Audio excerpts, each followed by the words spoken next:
میں نے عرض کیا تھا ایک ہوتا ہے جھوٹ، ایک ہوتی منافقت، ایک ہوتی مصلحت. مزید ہمارے ناظرین کے لیے اس کو ڈاکٹر صاحب بہت عمدہ آپ توجہ دلا رہے ہیں. یہ ایسی اصطلاحات ہیں جن سے ہمیں معاشرے میں واسطہ پڑتا رہتا ہے. جہاں تک منافقت کا تعلق ہے، ایک ہوتا ہے اعتقادی نفاق، ایک ہے عملی نفاق. عملی نفاق میں آپ جانتے ہیں، آپ ماشاءاللہ آپ کا فیلڈ ہے اسلامیات. رسول اللہ صلی اللہ علیہ وسلم نے نفاق کی 3 علامات بتائی ہیں کہ جب بات کرے تو جھوٹ بولے، جب وعدہ کرے تو وعدہ خلافی کرے، اور جب اسے امانت دی جائے تو امانت میں خیانت کرے. اب ان 3 خصلتوں سے تو ہمیں ہر حال میں اپنے کو دور رکھنا ہے. ان میں جھوٹ بہت سنگین ایک برائی ہے. نبی کریم صلی اللہ علیہ وسلم نے اس کو بڑے گناہوں میں سے ایک گناہ قرار دیا ہے. ایک صحابی فرماتے ہیں کہ اللہ کے رسول علیہ الصلاۃ والسلام ایک دفعہ ٹیک لگا کے بیٹھے تھے مسجد میں، اور آپ علیہ السلام نے فرمایا کہ بڑا گناہ یہ ہے کہ اللہ کے ساتھ شرک کیا جائے اور والدین کی نافرمانی کی جائے. اور پھر آپ علیہ الصلاۃ والسلام ٹیک لگائے ہوئے تھے اور آپ سیدھے ہو کے بیٹھ گئے اور بہت سنجیدہ ہو گئے اللہ کے رسول علیہ الصلاۃ والسلام، اور فرمایا تیسری بات بھی سن لو، جھوٹ. اور آپ نے پھر دوبارہ فرمایا بھئی سن لو، تیسری چیز ہے جھوٹ. اور چوتھی دفعہ فرمایا بھئی سن لو، وہ ہے جھوٹ. اور صحابی کہتے ہیں کاش کہ آپ اللہ کے رسول خاموش ہو جاتے. اتنا آپ علیہ السلام نے لوگوں کو جھوٹ سے خوف زدہ فرمایا. ایک دفعہ کا واقعہ ہے، ایک بڑی جلیل القدر صحابیاں ہیں سیدہ اسماء بنت یزید رضی اللہ عنہا. وہ اپنے بچے کو بلانے گئیں. بچہ ان کا کھیل رہا تھا گراؤنڈ میں، اور انہوں نے ایک دفعہ بلایا، دوسری دفعہ بلایا، بچہ نہ آیا. اب انہوں نے لالچ دیا بچے کو کہ بیٹے ادھر آؤ، میں تمہیں کوئی چیز دوں گی. رسول اللہ صلی اللہ علیہ وسلم دیکھ رہے تھے تو آپ رک گئے کہ میں دیکھوں کہ کیا ان کی یہ امی انہیں وہ چیز دیتی ہے یا نہیں.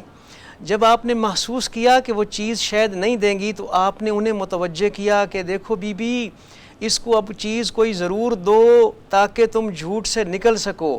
اگر تم نے اس کو کوئی چیز نہ دی تو اس کا مطلب ہے تم نے جھوٹ بولا ہے، اور یہ بہت بڑا گناہ ہے. گھر میں مائیں اکثر ایسے کرتی ہیں. اللہ اکبر. آپ نے بڑی اچھی توجہ دلائی ہے کہ ایسے بھی نہیں کرنا چاہیے. یہ جو ہے نا اللہ کے رسول علیہ السلام نے حتیٰ کہ یہ بھی فرمایا کہ اگر کوئی شخص اپنی بکری کو بلانے کے لیے اپنی جھولی میں جھولی پھیلاتا ہے اور اس کی جھولی میں کچھ نہیں ہے، اور وہ بکری پہ یہ ظاہر کرتا ہے کہ میری جھولی میں چنے ہیں یا کوئی اناج ہے، اس نے اگر بکری کو ایسے بلایا تو اس نے بھی جھوٹ بولا ہے.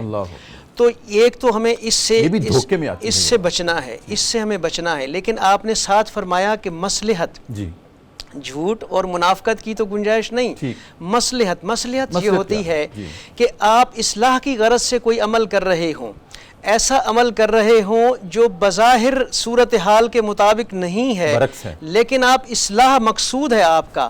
اس کی وضاحت بھی اللہ کے رسول علیہ الصلاۃ والسلام نے بڑے عمدہ الفاظ میں فرمائی ہے. آپ نے فرمایا کہ لیس الکذاب من یصلح بین الناس فینمی خیرا او یقول خیرا. آپ نے فرمایا کہ وہ شخص جھوٹا نہیں ہے جو لوگوں میں اصلاح کی خاطر کوئی خلاف واقعہ بات کہتا ہے جبکہ اس کی نیت صحیح ہوتی ہے. آپ علیہ الصلاۃ والسلام نے 2 بھائیوں کے درمیان، 2 گروہوں کے درمیان صلح کرانے کے لیے جھوٹ بولنے کی اجازت دی ہے.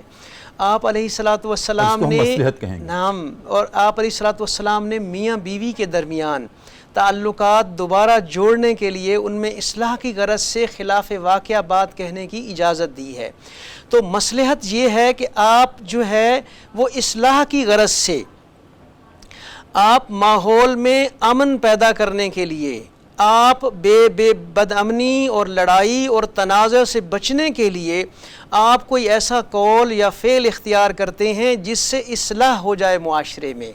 اور اس کی حد یہ ہے کہ اس سے کوئی حرام حلال نہ ہو رہا ہو، اس سے کوئی ایمانیات پہ فرق نہ پڑ رہا ہو، حدود اللہ پہ فرق نہ ہے، حدود اللہ شاعر پہ فرق نہ ہے. بالکل صحیح. تو اس لیے اس مصلحت کی اس حد تک گنجائش موجود ہے. ڈاکٹر صاحب بہت اچھا کیا آپ نے یہ بات واضح کر دی.